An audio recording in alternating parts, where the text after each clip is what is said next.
Life isn't perfect, and neither are we. Nope. But we know how to face our fears And have some fun. and talk about all the messiest things of life. Like the messiest things. Get connected to yourself, get connected to others, and get connected to the life right in front of you. This is The Connected Life with Justin and Abby. That's me. That's you. And you.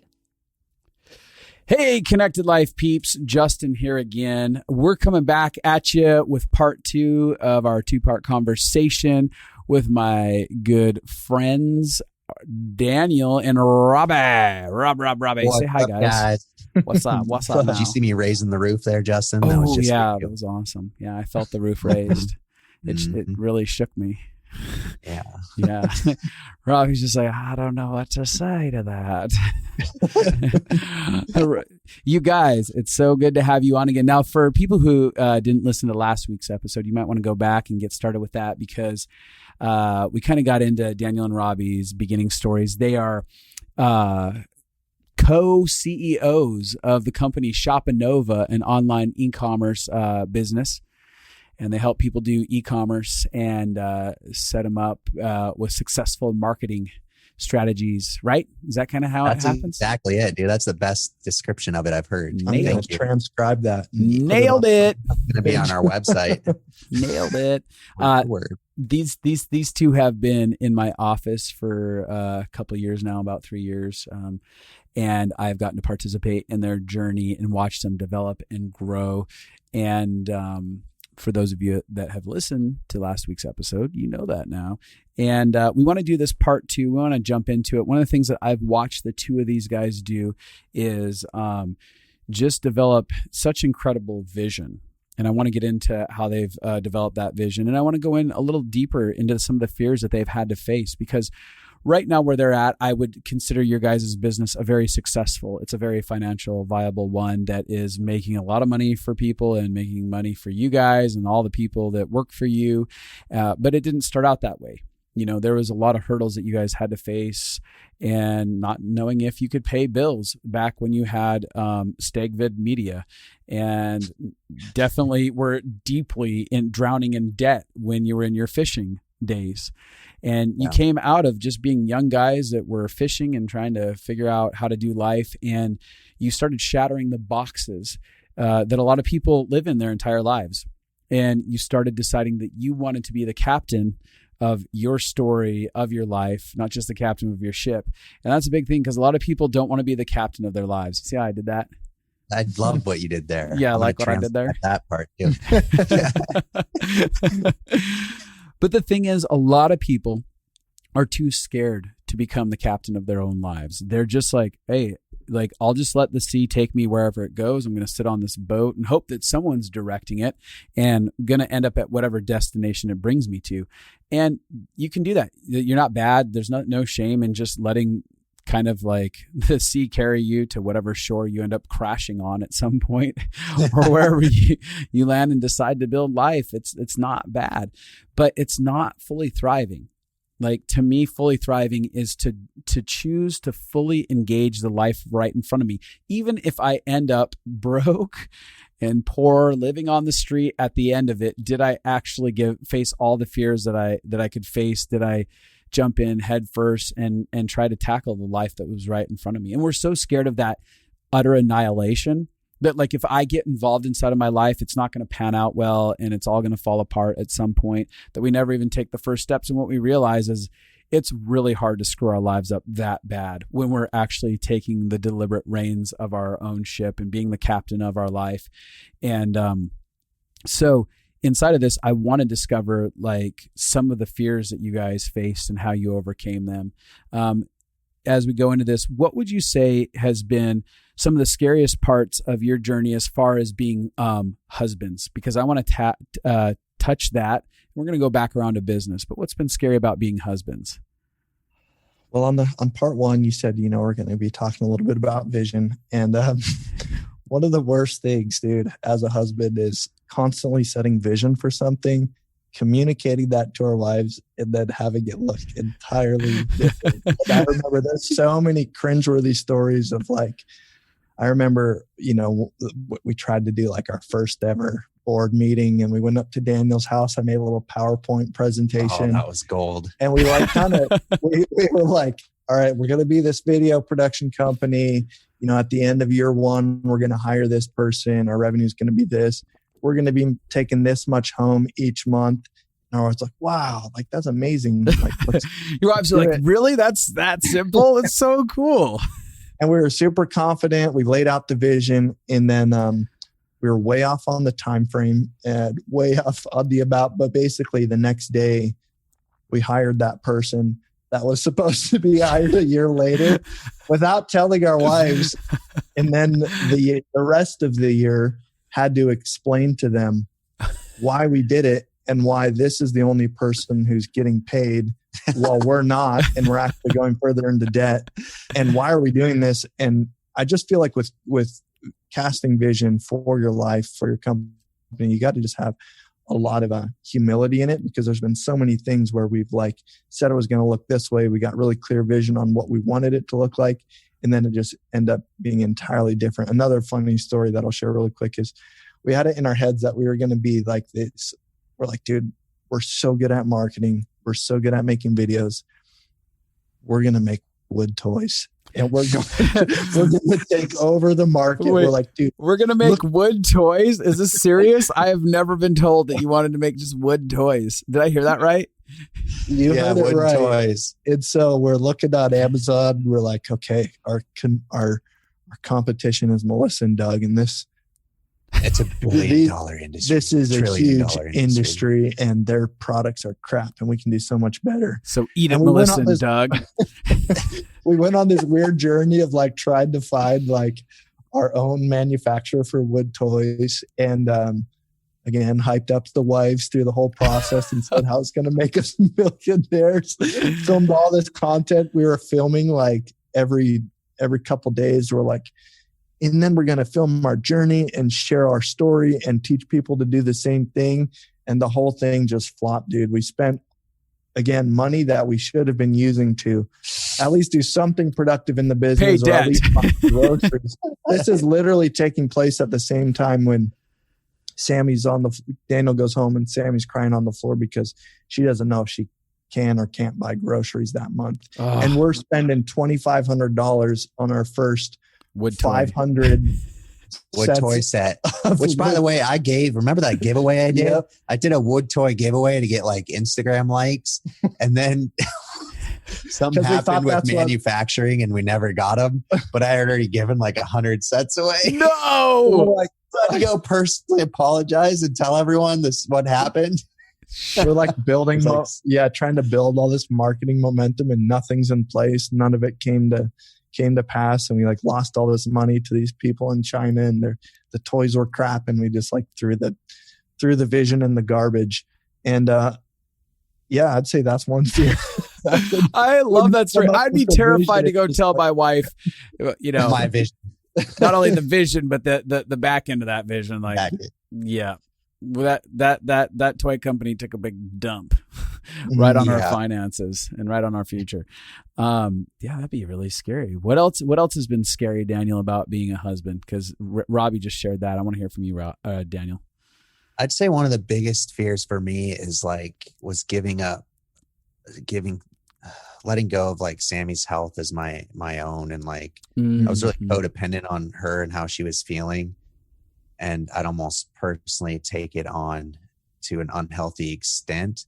But it was also really scary seeing her go through that like postpartum psychosis and going through that whole journey after just getting married and not knowing as a husband how to even support her and what that looked like. I just felt really powerless, but also really codependent to the fact that I couldn't release her to be on her own journey at the same time. Mm-hmm. Yeah, it's really scary dealing with health issues and then posturing ourselves to just let it unfold, like go, okay, I'm just going to let you be on your journey that you're on and not be codependent about it. Yeah. No, it's really difficult. And Robby kind of hit it too, is like vulnerability of being vulnerable with my own thoughts and emotions, because that wasn't normal for me growing up. Mm-hmm. And so even sharing that side of myself with my wife can be scary, right? Because she could do whatever she wants with that, and it could end up being hurtful back to me. So I think just being vulnerable in general has been kind of scary within marriage. What about you, Robby? What do you feel about that? Yeah, so specifically to marriage, so I married Daniel's little sister. Go listen to part 1. But she kind of came from that, really, we call it like a homesteader mentality or commercial fisherman mentality, where it's not very emotional. It's very practical, very logical. And I came from a very different upbringing, where my parents were like pretty far on the other side, where my dad's, he's a professional oil painter. He's an artist. And I felt like there wasn't a lot of order or stability growing up, and we were all moving around. And my parents were really close and intimate and loved each other and gave me a ton of wealth in that way. But then there was a lot of times too where we didn't have a ton of money. There were certain things that there wasn't a ton of stability, and a lot of circumstances where I felt slightly abandoned because of that. And I think there's something deep down inside of me that really just wanted a little bit more structure, a little bit more order, and just a little bit more, what's the word? Just something more stability, I think is what it was. And so for me now, as I'm going into marriage, and this still comes up, and, I'm still learning how to navigate it, but me and Brittany are built, and that's my wife. That's Daniel's little sister. We're built very, very differently. Yeah. In the way we communicate with each other, the lens by which we see the world, they're very different. And they're from 2 very different worlds.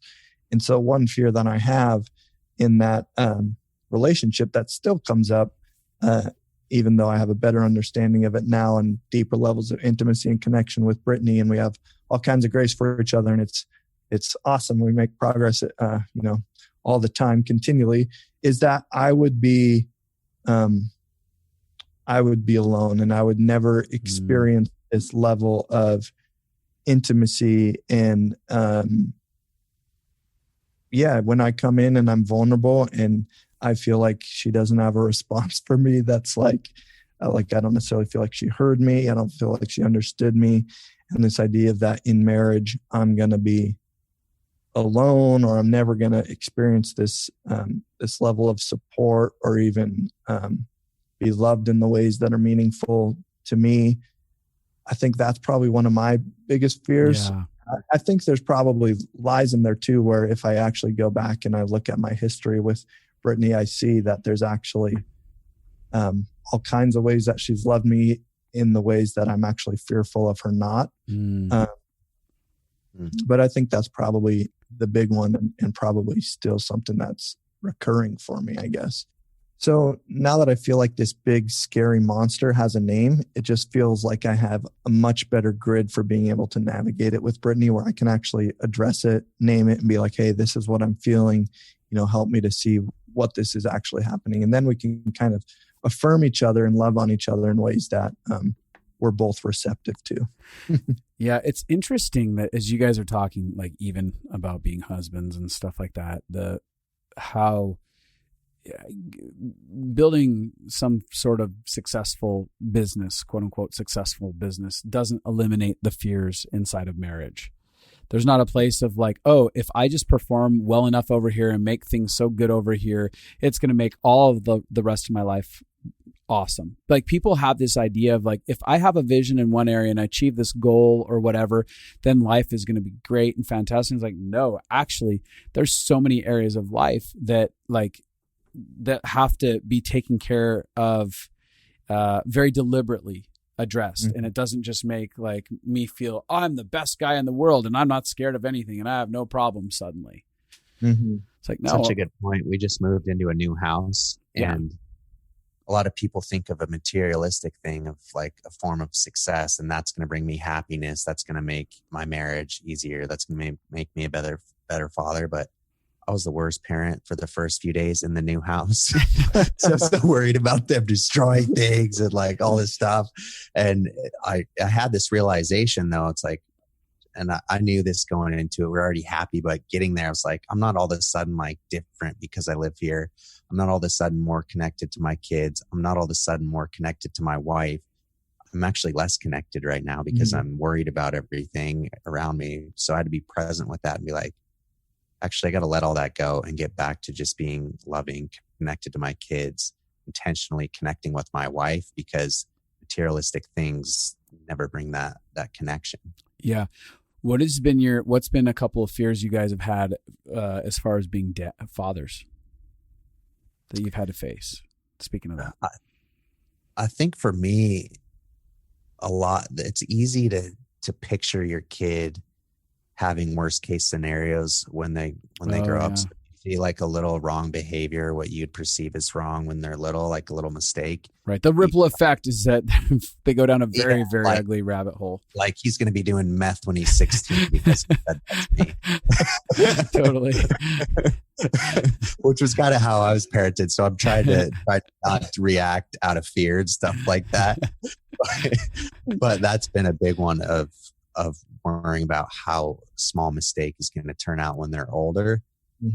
But then, dude, it's just like in parenting, there's no playbook for it. There's a lot of advice and books, but every kid, every situation, every household so unique and different. And like, it feels like I'm just making it up on the fly a lot of times, like doing the best I can.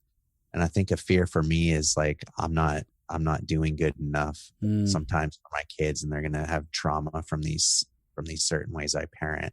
I'm not saying I abuse my kids and stuff like that, but it's just from my words or how I react to a situation. Basic like parent messiness.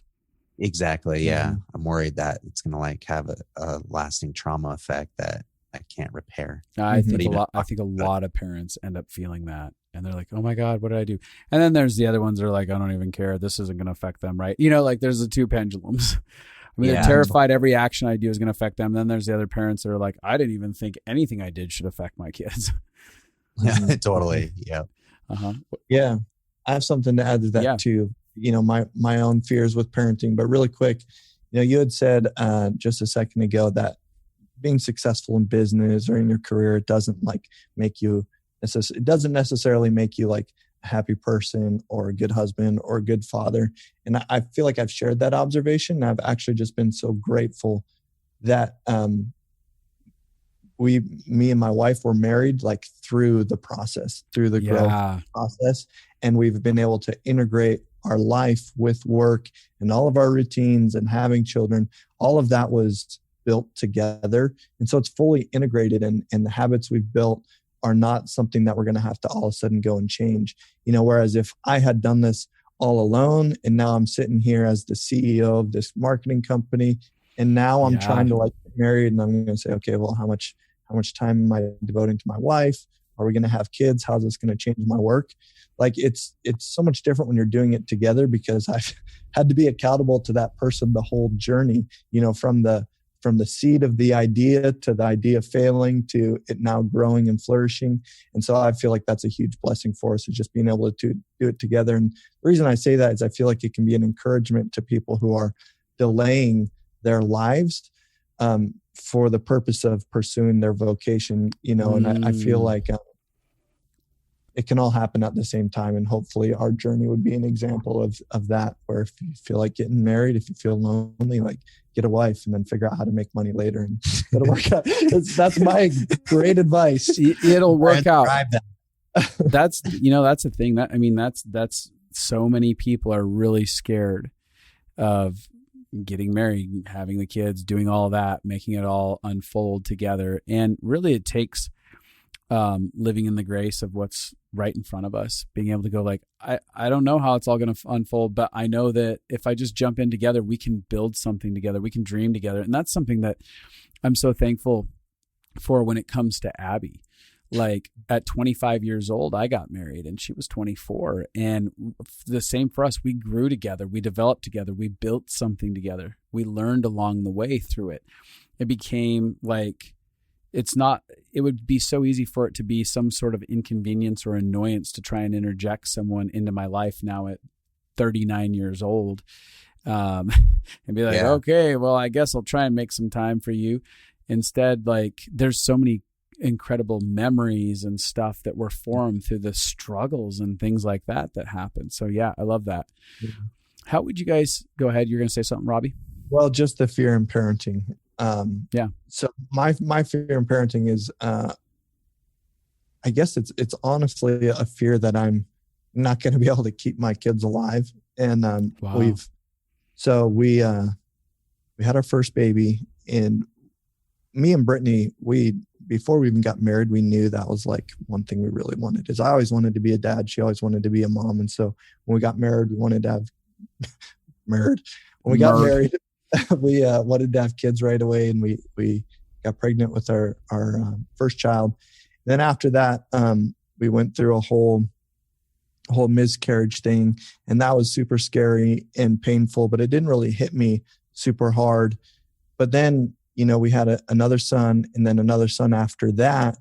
And my third child, Oliver, he came out with a condition where his skull, it's called craniosynostosis, where his skull was fused together, and the skull is built up of 4 pieces, and it's meant to be able to be a little bit malleable and collapse as it exits the birth canal, and then grow and expand. Yeah. So as his brain grows, well, his wasn't expanding. And so eventually his blood flow is going to be cut off. It was going to give him brain damage because his brain had nowhere to grow. So we had to go through this crazy process. I'll try and keep it short, but of him having to get skull reconstruction surgery, where they cut a zigzag incision from ear to ear over the top of his head, pulled the skin down off of his face, below his eye, cut his skull off, broke it to pieces, put screws and put it back together. And through this, I'm feeling like I really, really might lose my son here. And just all the emotions and fears that come with potentially losing that person, and having already, being so young in this and having so much going on, whether it's building houses, starting businesses, learning to be married, and having kids. And now, having lost one kid to a miscarriage, and why did that happen? And now potentially having one, that I've actually been able to hold in my arms and name, and it just felt so scary and so much different. And then again, he's fine. He went through the surgery. He's really good. He's really resilient. But then we had another baby, and then pregnant with our 5th baby. Now we just miscarried that one. And so it's just been a super rough journey. And I'm just like at the tail end of grieving that one really, really hard. And I feel like in that second miscarriage, I was actually now at a much more healthy spot emotionally, where all the stuff from the first miscarriage actually came up, and those were all paired together. And so, it still hits me having an intimate experience with life and with death. It hits me as a fear where I feel like I don't want to lose my kids, and that's really scary. And especially up here in Alaska, they do so many damn extreme things. They're like 6-year-olds riding 4-wheelers. So it's like, it's a little scary at times. I think, one, thank you for sharing that. That was really vulnerable that you decided to share that here in this space. So thank you for allowing people to hear that. And I think so many parents across the board, as they're listening, can go, oh, I identify with that. Like, I'm terrified of losing my kids. And it really opens you up to being vulnerable in an entirely different way, having children. I mean, I know how vulnerable I feel just having a wife, and how she could get sick or die or have problems. And I've had my grief that I've gone through with that, but it's like a whole different, the fear over losing a kid is a whole different monster, because kids are out of control in an entirely different way. They don't even have fully developed brains like the rest of us do. And, that's already scary, having a partner that we could lose. But when you have a kid that's like, they literally don't think and process well, they could totally kill themselves at any second. It's very exposing and very vulnerable for any parent. Mm-hmm. Yeah. I mean, literally right before this podcast, my wife was panic calling me a bunch. I was like, babe, podcast. But I picked up the phone, and she had just lost, she didn't lose him, but one of our 3-year-old ran away. He's actually 2.5. He ran away, and she completely lost him for like 20 minutes. And that, as a Mm-hmm. parent, dude, nothing sets me into fight or flight like a lost child. Cause you're just so worried. And you start thinking like, what if they got taken by a moose or bear? Like someone picked them up. Like, it's hard not to race to those worst case scenarios when they disappear. But for me, it almost highlights that same underlying fear of like, can I keep my child away or alive? Can I keep them Can I safe? protect them? Yeah. Protect them. Yeah. And it's like, it's hard because it's so out of our control a lot of times. And to feel out of control as a parent is just like a scary feeling in general. Did you guys ever play one of those nasty pranks where you and your brother or sister like pretended one of the other kids was dead? Oh yeah. Read, Mom, he died.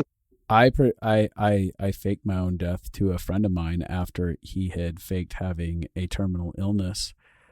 So I had to get him back because I had such a meltdown after him faking his terminal illness that I faked my own death. And that was at 19. I was a little bit older when I did that number. Did he buy it? Oh, he wept. Yeah, he was. Oh my gosh, bro. We're not friends to this day now, but just to be honest, that didn't work out well. But I got him back good. Crazy story, kind of along those lines. I'll keep it short. When I was like 19 years old, I was down in Costa Rica with my parents. Actually, got spinal meningitis, lost like 40 pounds. My skin turned see-through, and oh wow, got rushed to San Jose. And I was like on my deathbed. I was about to die. Whoa. They didn't know spinal meningitis at the time, but I was like paralyzed. I was just barely conscious, and all of this had happened. And my mom was stuck in a village, like down a 4-wheeling road, like 6 hours away. And there was no communication.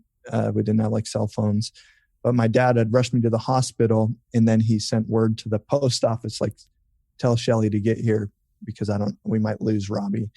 And I was in this chair, and I remember my mom ran into the hospital at San Jose, and she saw me in that chair, and I couldn't move, and she thought I was dead. And I watched my mom run into the room and see and discover her dead son's body. But I was there and I was watching, but I couldn't move. I couldn't say anything. But you saw what it looked like for a parent to lose their child. Yep. And it was scary. Oh my gosh. You know, I feel like you're telling it in a lighthearted, funny way, but it sounds so dramatic. Totally. Well, I'm just trying not to open up a whole nother part three, because I feel like I could talk an hour on that. Well, anyway. One of the things that Daniel had said that I don't think really a lot of parents think about when they think about the terrible things that could happen, unless you're a parent from Alaska, is, and then they could get abducted by a moose or a bear. And like, what other parent has that fear except for an Alaskan? Try to keep it more relevant. Well, it's interesting because in the middle of all those fears with our, whether it's with our wives or our kids, like there's something about having vision. And you talked about sharing some of your business vision that was scary, but how do you have vision for your family, for your kids? What kind of vision do you have for your marriages and for your children? Because again, we're going to get into business vision, but like the idea of having vision let me back up.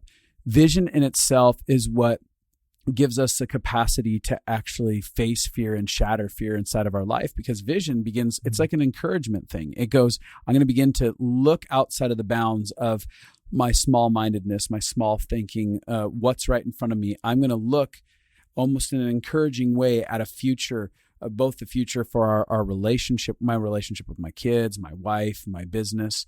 And so, vision is super, super powerful in giving hope to relationships and stuff. And how do you guys, like, what does it look like to get vision? How do you get vision for your family? We'll start there. It's funny because I was just thinking about this earlier about getting vision. It's literally just sitting there thinking of what you want it to look like, right? Or what you feel like God is saying it could look like, or just dreaming it up. But then I like to even put some stuff on paper because I feel like then I can review it. And if my current circumstances aren't lining up with that, can kind of pull me out of the fear in the moment into like, okay, here's where we're going. But for like parenting specifically, I think it starts with myself as like a father. Like, what do I want to be as a father? I want to be present, kind father that's patient, loving, that gives my time and attention to my kids, that's there for them, that's vulnerable with them, all those things. And then that also helps me have vision for their lives of like, if I'm stewarding that connection and doing those things for my kids, here's what I want their lives to kind of look like. I'd like them to demonstrate a lot of those same things. And so when they're not acting like that, or that's not going on, it's easy to kind of back up and, okay, like, here's the vision for them. Here's where we're heading. Maybe we had a little bump in the road here, but that's okay, because we learned something that's actually pushing us toward our vision. And the same with marriage. Like, I want to be really good at excellent communicator. I want to be super heart connected to my wife. And it gives us a good roadmap of what we want to pursue together. Because obviously there is times where we are disconnected, but our vision is to be connected to each other, right? So we snap back into that over time and kind of get back on that path. Mm-hmm. Let me add something here real quick, Daniel. So one of the things that I find for husbands, wives, spouses, being parents, oftentimes is they don't really have vision for what they want their marriage to look like, or what they want their kids' future, their relationship with their kids to look like. They just have vision for what they don't want. So oftentimes they allow fear to drive their lack of vision. Like, oh, I just don't want my kids to die, or I just don't want them to end up drug addicts, or, whatever, I just don't want us to end in a divorce or an affair to happen. And there's a lot of fear focus based things. And that's all the more capacity that people have. But there's something about going, no, I want to go from just the baseline survival mentality to a thriving mentality, right? The thriving mentality is I get vision. I start to dream about what it could look like. What specifically do I want my marriage to be? What do I want my relationship with my kids to be like? How do I want to be as a father to them? How do I want to meet them in troubles and problems? What do I want it to look like to provide a connected space for them? Like, asking those questions feels very difficult. And honestly, at the end of the day, you talked about just sitting down and thinking about what you want, but people's wanter is often broken. Like, the idea of, like, I remember a time in my life where if Abby came to me and said, hey, Justin, what do you want? Like, just what do you want? I'm like, what do you mean what do I want? Want what? For dinner? For, like, even when it came down to what do you want for dinner? I'm like, I don't know. What do you want?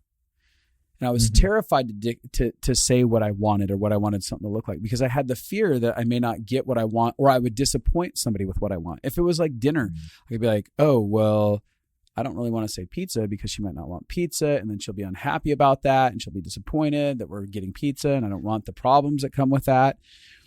So oftentimes we play the role of being very small and not having any wants or desires inside of life because of the problematic situations that could arise from that in relationships, or the idea that if I actually start saying what I want, I might actually get it. And then I could feel guilty about having a life. Like, I know that with a lot of clients I've had where they cast vision for their marriage, being parents and having businesses, that they actually start seeing that vision fulfilled and they get what they want.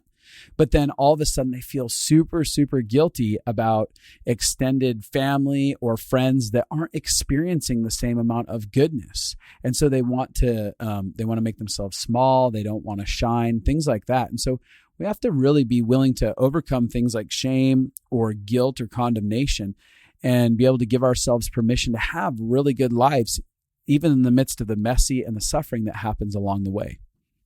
Totally. For me, vision and casting vision in my marriage, I'm definitely like the visionary, and Brittany is definitely in the day, has more vision for today, where I live like way outside in the future, and she lives a lot more like, how are we going to make today fun? How are we going to survive today with like 4 kids? And I'm more living like way out in the future. Which is interesting, the idea of immediate vision, like the vision for the small, like I'm getting vision for the day, and then the vision for a lifetime, which is really cool difference, but they're both very valuable. Yeah, it is a cool balance. But one thing I wanted to echo off Daniel is that I feel like it is very important to have vision and to document it. That's a big deal. For me, what it looks like is it's like a 9-page document where I've just gone through and I've described myself, and it would start with everything, firstly, from the relationship I want to have with God to the man I want to be, And then there's a whole section on, the husband I want to be, the family, how I want to show up for my family. And you got to be really careful about what you put on there, because we are humans with limited time. And a lot of what goes into my vision for my family are the same things that are like agitating me when I have to sacrifice my time in the business to go be with my family. So I'm like, well, I know it's on my vision that I want to be present and available for my family to do fun, spontaneous things, or to go teach them how to do a painting, or to go garden with them. I know that that's in my vision. I want to do that in the middle of a work day, but I don't really want to leave my work, because this is where I feel safe and this is where I feel in control. But when it's documented, it actually holds me to a certain level of accountability where I'm like, nope, that's good. Just not the life I want to create. I'm like going to shut off the computer and I'm going to go home now, because this is what the life that I want. And me and Brittany have co-created that, but I feel like I give a lot more words to the big picture vision, and she's just there she really supports me in a lot of it and gives us a lot of vision for just very practical things. Robby, documenting things seems to be a little bit more of your forte than Daniel's. I don't know if I just haven't heard as much from Daniel, but it sounds like that's been a really, really strong point in your world, Robby. Is that correct, Daniel? Am I getting that right? That Daniel is probably. Yeah, I have a very similar document, but I probably don't review it as much. Or he always documents his weeks, and I do it on occasion, but I haven't. Yeah, I don't document as much. Robby, describe to me a little bit of your document process, because you're onto something really huge here, because you're consistent with it, and it takes effort and energy. Like this actually, I would think that it feels like it takes a lot. You got to really decide to carve out that space, be deliberate, at least weekly, at least once a week. What's it look like for you? Well, so I think what's really helpful to me is I think me and Daniel both are naturally very visionary people, and in some ways very emotional people, and big thinkers and big dreamers. And that can be really overwhelming to me when I'm not grounded, by something like my wife's practicality. And for me, on a personal level, just journaling things, creating documents, it helps me take all these overwhelming 3-dimensional ideas and emotions and dreams, and it puts it on paper in a 2-dimensional setting where I can actually process it and I can see what's going on. And so as I'm reviewing my week and I'm, giving God my struggles, and I'm giving God a voice to speak to those struggles, or I'm just like checking in with myself, asking myself very specific questions, it gives me the ability to wrap my head around it. Or if I don't do that process, it's just always up in this cloud, and it's always spinning really fast, and I'm always out of control, and I'm off in La La Land if I don't do that. So I hear that. And then also, go ahead. Oh, yeah. Well, I've also implemented that process. I've found such a value in doing it for myself that I've tried to take somewhat of a similar skill or process to invest into my relationship with my kids. So a couple times a month, maybe 2 or 3 times a month, I'll actually write in a journal for each of them. Some of them have started even before they were born. And I'm saying like, that this week I'm writing 1 page of just something, some kind of letter to them, whether I'm affirming a value that I want them to have, whether I'm just kind of reflecting, meeting them where they're at, like saying, this week you learned how to say this word, or this week you learned how to ride your bike. And that's so cool. And I think you're going to be an amazing person that, can learn things quickly, because that's what I'm seeing right now. And it gives them a written history of my love for them and my involvement in their lives. And that's been valuable too. That's really incredible. I think that's probably something a lot of parents will take note. Actually, it'll be a highlight for a lot of parents. They're like, oh, I want to start writing to my kids, because I can't imagine, being 18, 19 and being able to be handed multiple journals and that have been my dad followed through with. And I get to go, oh, I know something about his, like unquestionably about his thoughts about me and his heart for me, that he was involved. I think one of the greatest pains of an industrialized generation that suddenly the fathers left the house is that kids were no longer by their sides. And then all of a sudden there was this space that was left for the story to get filled in about who dad was or what dad wasn't, or what dad believed or didn't believe. Like all of a sudden, because we're not by his side, getting to hear him day to day about how he feels about us, or working with him and just watching him evolve, we start filling in the gap and going, oh, my dad doesn't care about the family and he's just off doing whatever. But all of a sudden, it's almost like that return to that intimate connection of being by your father's side and getting to be like, oh, I'm getting to look at his words and be by his side throughout my entire story. And I get to actually know that I haven't been abandoned. I've been thought about the entire way. And I think it gives a deep sense of confidence and momentum for a child to walk out the rest of their life with that type of information from their dad. That's super good, dude. I'm going to have to start doing that. Thanks. Yeah.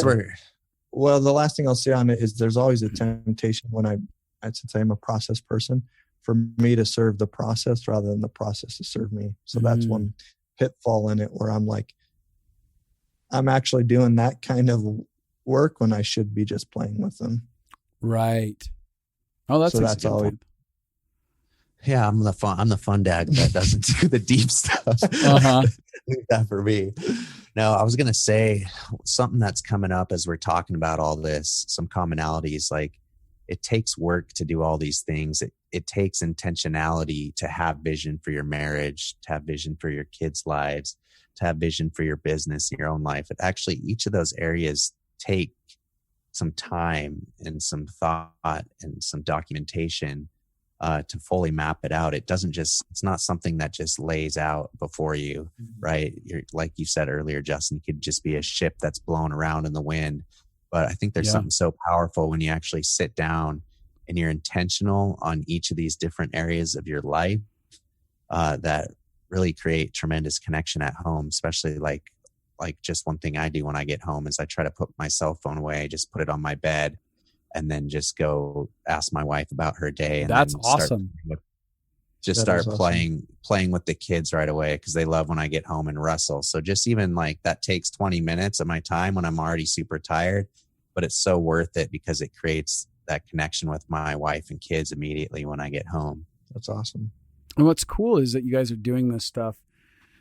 You know, you talk a little bit about your history, and Daniel, even growing up in the fishing arena and stuff like that, it would be very easy from that cultural background to not be deliberate about things like that. I don't know what your dad was or wasn't like. That's not the conversation I'm having. I'm just saying, like, that's probably a hard work environment that you came from, that it's not easy for a lot of dads to be deliberate. So there might be areas where that wasn't modeled, or whether it was by your dad or whether it wasn't modeled by the rest of the culture around you, but you're like, no, I'm going to make specific time for my kids the minute I get home. That's a big deal.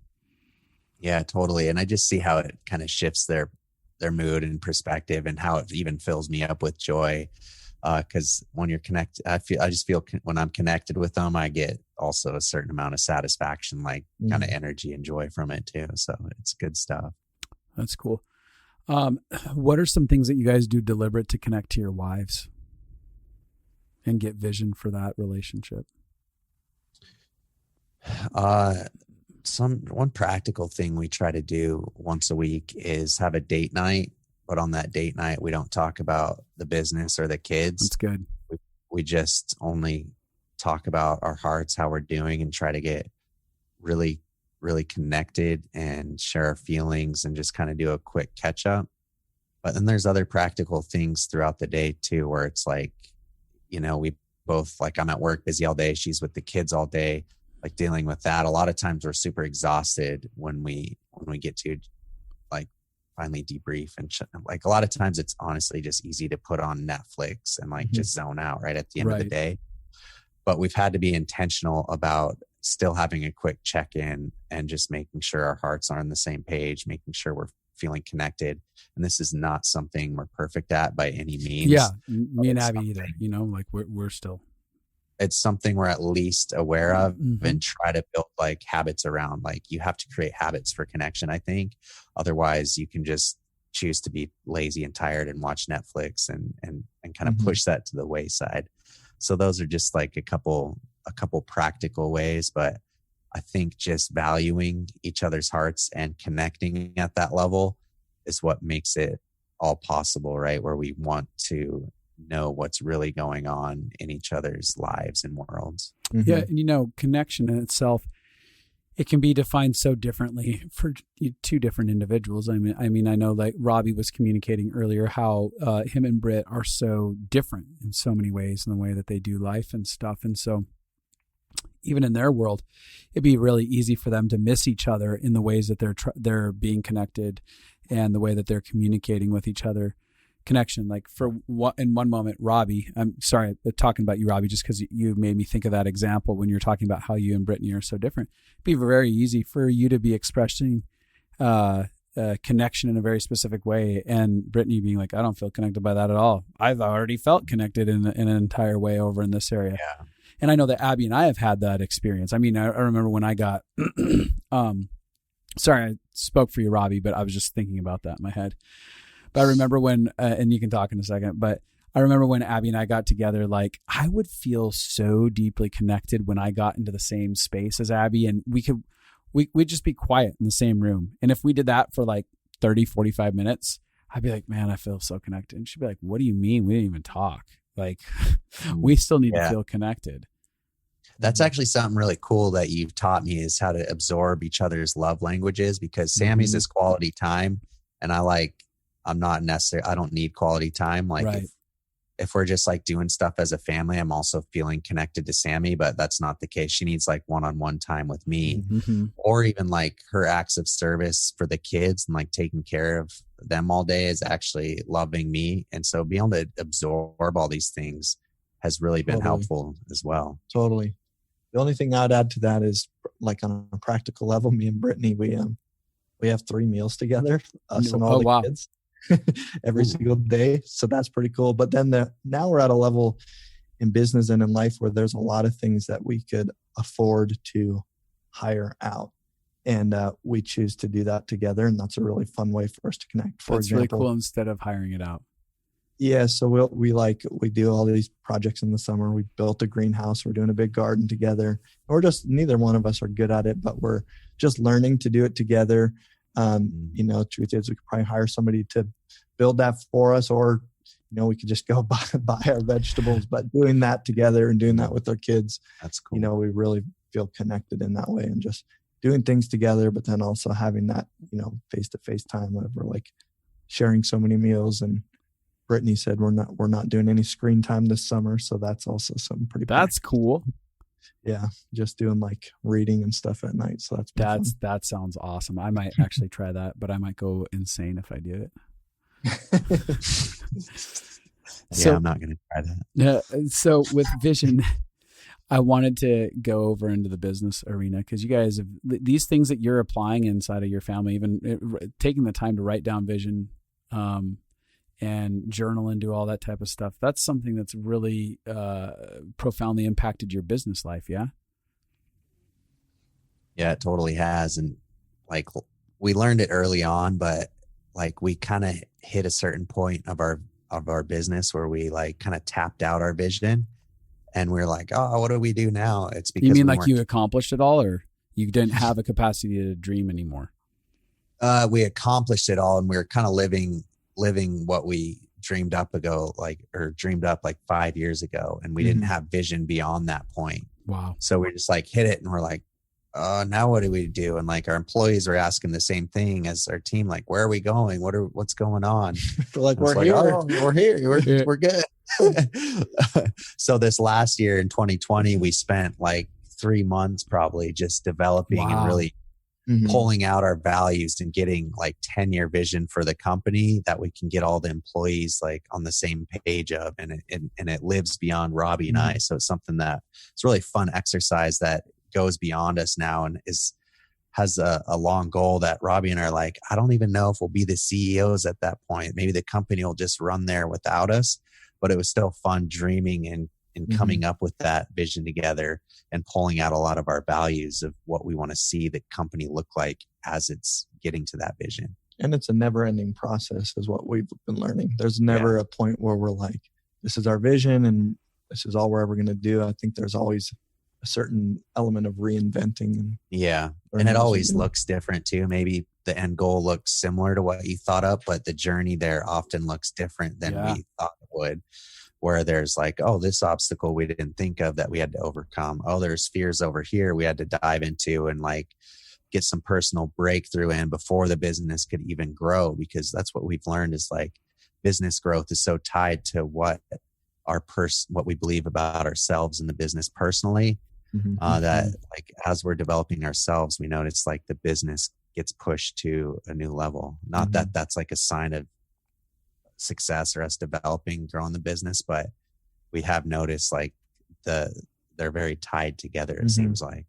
Robby, you made mention of how it felt scary to share your vision with your wife, especially when it didn't pan out the way it was supposed to.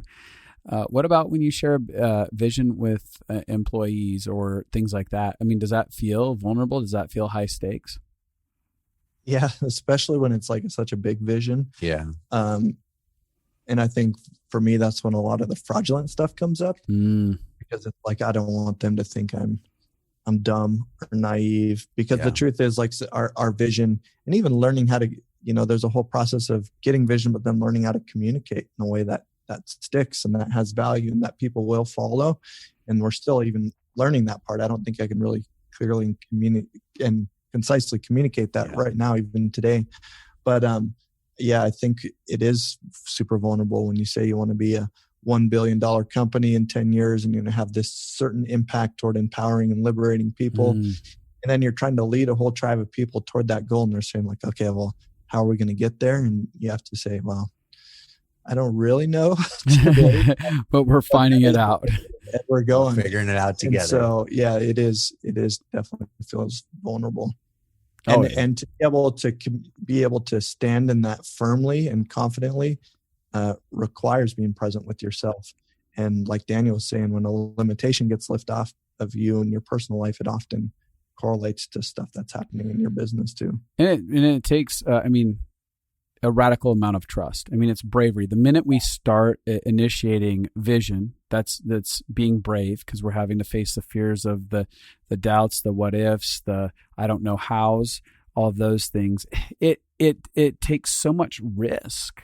It takes risk because, like you said, you talked about the idea of being fraudulent or being seen as fraudulent. I mean, you got to trust radically and go, okay, I don't have answers to these things. I've got to believe they're going to come, whether it's through me or it's through Daniel or it's through other people that come and join me. I have to believe that there is grace and love and a higher power that's really involved, that God's inside of this somewhere and inside of the people that are surrounding me, that like, it's not just done by your own power. Like vision, the type of vision that you're talking about can't be carried out by just two people. It's carried out by a collective. It's carried out by a tribe of people that starts to do that. And it's believing that the tribe will get on board with it and that they'll all play their own roles. And so it's a pretty cool journey of faith, really, when we start activating vision. And the more we develop and grow that vision, even if you start out in a small way of like, I just want to be in a marriage where we communicate well. Well, there's something brave about facing that and declaring that, because it's like, well, what if it doesn't? And what if I start sharing with my partner I want it to be that, and then it's not going that way? Or how do I get there if I've never been taught how to communicate? You have to begin to trust that what you need will come to you in the right timing. So when you start being like, I want to be in a marriage where we communicate well, you have to believe like, oh, someone's going to come along and speak into this portion of my life. Or when I seek out trying to find communication tools, I'm going to find the right thing. And so that expands about 1 million times when you start involving all these people inside of it and start leading a tribe as you go down that trust process. Has that been difficult for you guys to trust? Yeah, it has been. And even when we started out, right, when we didn't have experience or history with setting vision and accomplishing it and seeing it kind of come to pass, it was really scary. But even now it feels scary too, because it's so much bigger and beyond anything we could do right now with our own means. You're exactly right. There's a whole new level of faith, a whole new level of trust that has to come in. And when you're telling 40 people that and it's like spreading around, like, you're like, did you hear what they said they want in 10 years? Yeah, totally.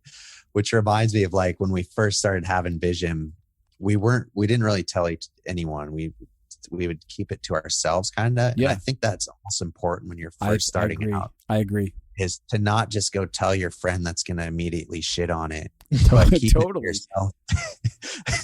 Because that could crush it in the beginning, right? That could make it crumble. But if you keep it to yourself, but still pursue it and still go for it until you see it come to pass, and then you can build confidence, then you can start sharing that and inspiring other people. But when you're first getting it, I'd say you kind of got to hold it close to your heart, in my opinion. And something I've watched you guys do is it feels like you have landmarks and you build landmarks. And so you have vision for pieces, like all along the way. When we listen to your story, the first part of it, going all the way to now, we see that like there was failed fishing business, and then there was a failed video business, you know, but it was all under something. But each one had a level of faith and a level of vision for it that kept building piece by piece on top of itself.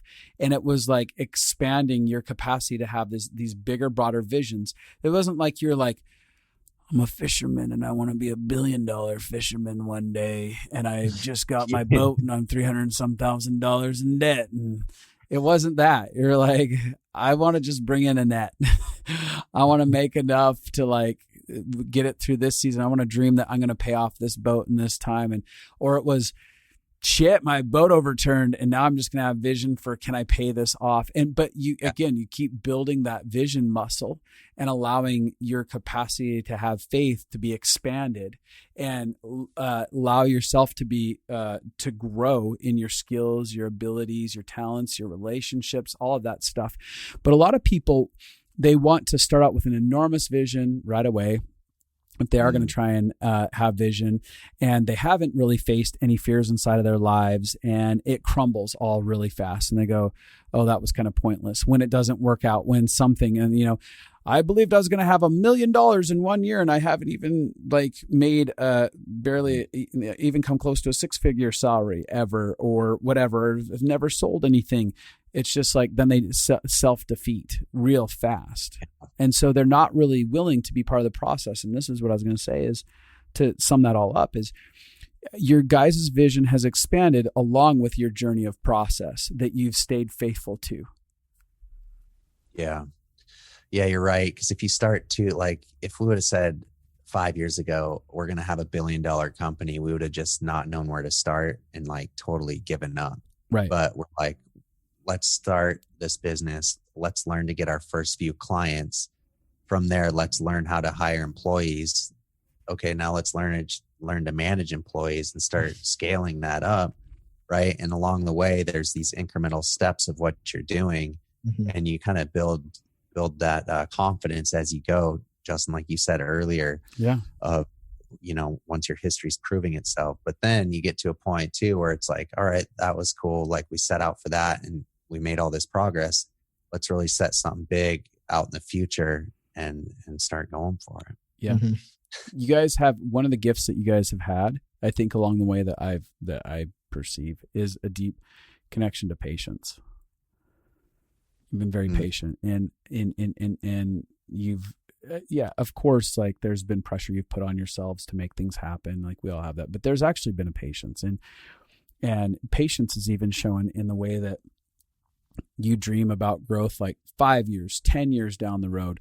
Like people want, like a lot of times the impatience is shown in how fast they want it. And you guys like have this sense of patience that goes, no, I realize this could be 10, 15 years process. And so I'm looking at it from that lens.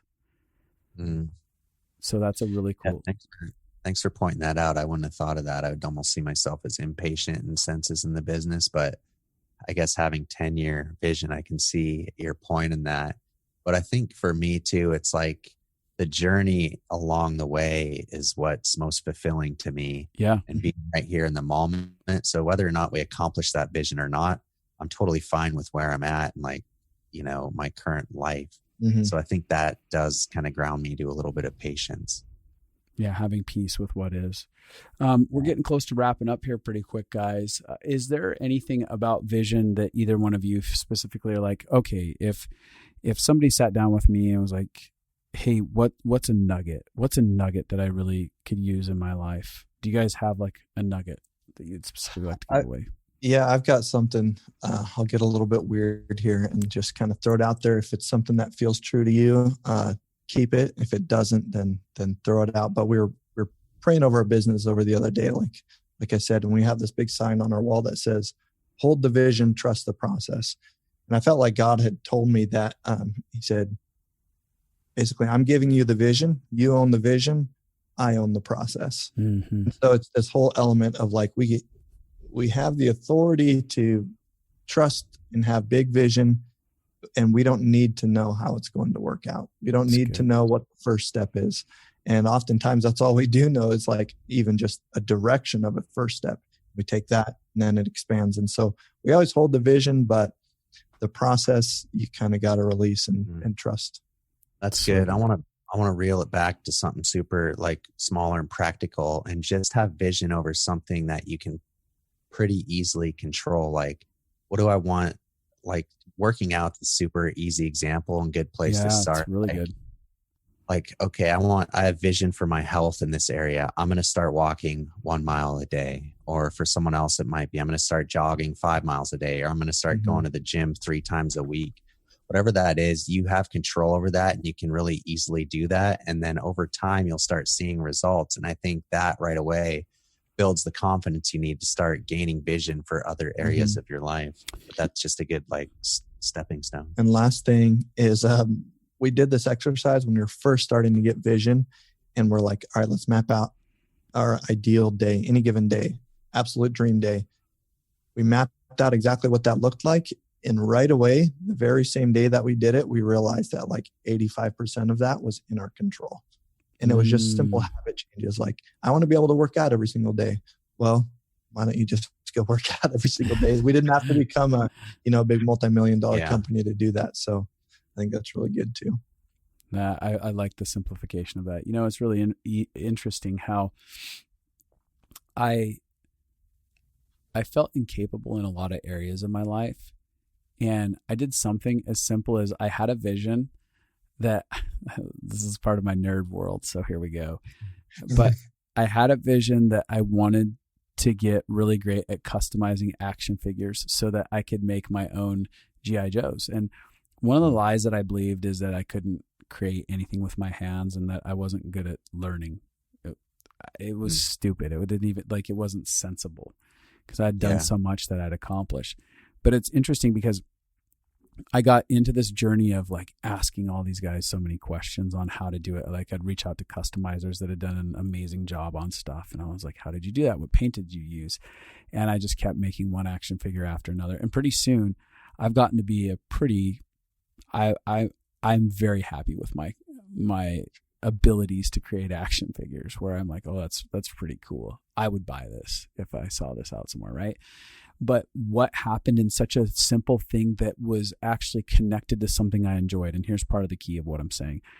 There are people out there that you're trying to cast vision for things and start in places that doesn't even feel fun to you. Start with something that is really cool and something that you enjoy or brings your heart alive. Just start there and cast vision for that and just begin to grow and develop yourself in one area. And what eventually happened because of it, the byproduct of me coming alive in that area and seeing that I could learn really well and do stuff as good as other guys, was it translated into everything else. I suddenly had this confidence that was like, oh, I can go build and create anything. Give me anything I want to go after that feels fun to my heart, and I will build it, and I'll do amazing at it. It was that simple. One simple nerdy hobby that I had developed into everything that I build and do now. I'm just like, oh, I'll just build it. If I have passion for it, I'll build it, and I'll watch everything else fall into place.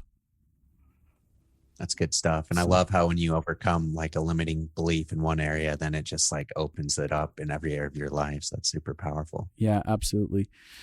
So, again, for those listening, what are ways that you guys have your amazing Shopanova e-commerce business that helps market people and their businesses. And I know in this season, one of the reasons I wanted to just do this podcast with you guys is I want to get people really inspired to go after creating lives that they want to actually be living instead of just surviving, especially after 2020 and the mess that was. And some people got really defeated in their journey where their small businesses closed up, things fell apart for them, fears that they didn't even know they had to start facing, and they've been trying to get through it. And like part of this is to show, your guys' story of all the messy hardships that you guys have had and where you guys came from.